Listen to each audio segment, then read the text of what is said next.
as the saying goes, home is where the heart is, and we're now joined by Gideon Leroux, who is here to show us his wisdom on how to improve the flow of energy through your home with an ancient art called Feng Shui. Welcome to the Loft, Gideon. Thank you very much.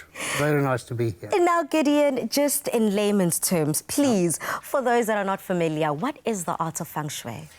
Feng Shui is really about movement. The movement traditionally about water and about wind, but we also say the movement of light.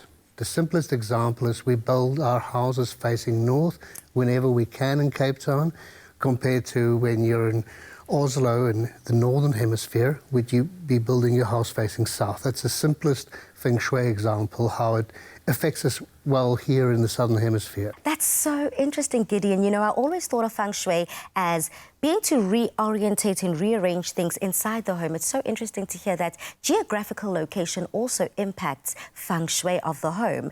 But when we look at now a balanced and harmonious living or working space, how can we achieve that with Feng Shui? The simplest first thing to do is declutter. Most of us have too many things and we haven't found the adequate place for them. Yeah. So I tell people when they want to Feng Shui their house is take everything out and start with one thing. What is its right place?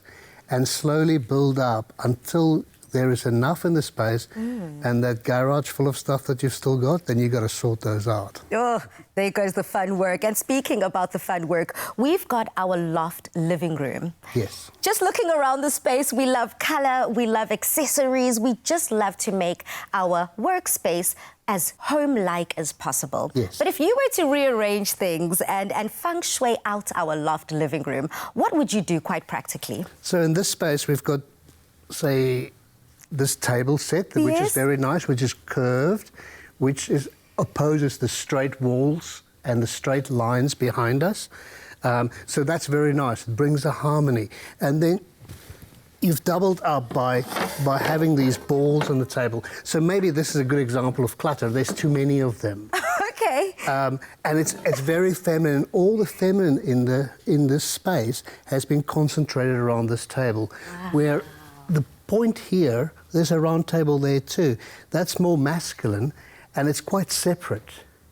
Wow. So if you wanted to combine maybe one factor of each, if I can give you those. Sure thing. And we can move the plant a little bit. And maybe now we're having a bit more of a symphony going on. Wow, I see. That I wish Z was here. This seems like something she'd be into. And then we've got lots of magazines here. Maybe we'd look through them and find what do we want our guests to look at, you know? So if I just, a Mindfulness Kitchen, that seems like a nice book.